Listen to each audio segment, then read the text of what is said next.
KaraokeBooks. Pride and Prejudice. Written by Jane Austen. Audiobook. Chapter 2. Mr. Bennet was among the earliest of those who waited on Mr. Bingley. He had always intended to visit him, though to the last always assuring his wife that he should not go, and till the evening after the visit was paid she had no knowledge of it. It was then disclosed in the following manner.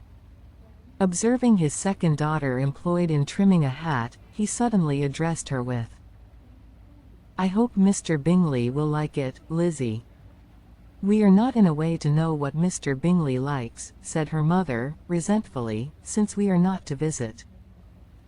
"But you forget, mamma," said Elizabeth, "that we shall meet him at the assemblies, and that Mrs. Long has promised to introduce him."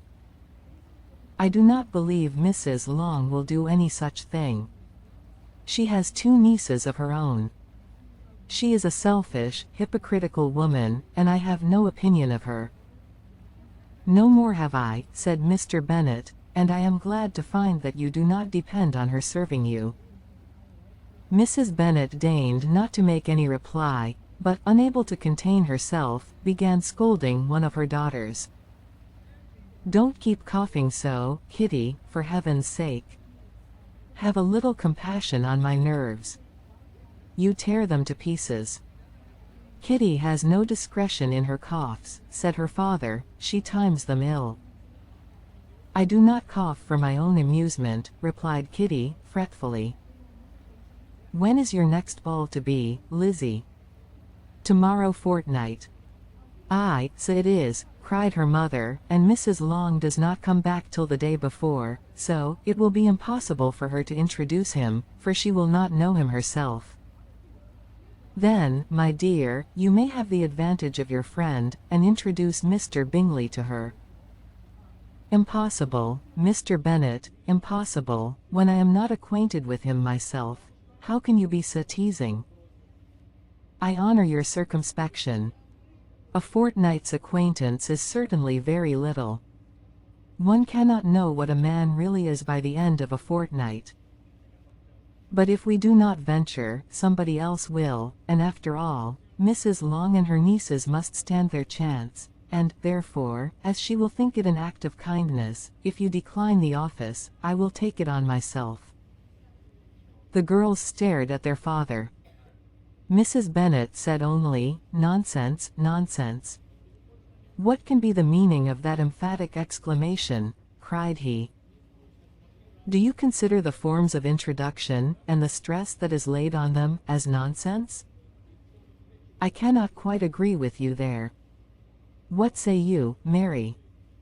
For you are a young lady of deep reflection, I know, and read great books, and make extracts." Mary wished to say something very sensible, but knew not how. While Mary is adjusting her ideas, he continued, "Let us return to Mr. Bingley." "I am sick of Mr. Bingley," cried his wife. "I am sorry to hear that, but why did you not tell me so before?" "If I had known as much this morning, I certainly would not have called on him. It is very unlucky, but as I have actually paid the visit, we cannot escape the acquaintance now." The astonishment of the ladies was just what he wished, that of Mrs. Bennet perhaps surpassing the rest, though when the first tumult of joy was over, she began to declare that it was what she had expected all the while. "How good it was in you, my dear Mr. Bennet! But I knew I should persuade you at last. I was sure you loved your girls too well to neglect such an acquaintance. Well, how pleased I am. And it is such a good joke, too, that you should have gone this morning, and never said a word about it till now." "Now, Kitty, you may cough as much as you choose," said Mr. Bennet, and, as he spoke, he left the room, fatigued with the raptures of his wife. "What an excellent father you have, girls," said she, when the door was shut. "I do not know how you will ever make him amends for his kindness, or me either, for that matter. At our time of life, it is not so pleasant, I can tell you, to be making new acquaintances every day. but for your sakes we would do anything. Lydia, my love, though you are the youngest, I dare say Mr. Bingley will dance with you at the next ball.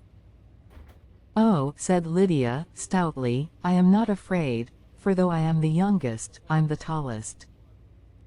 The rest of the evening was spent in conjecturing how soon he would return Mr. Bennet's visit, and determining when they should ask him to dinner. If you liked what you heard, please subscribe to the channel.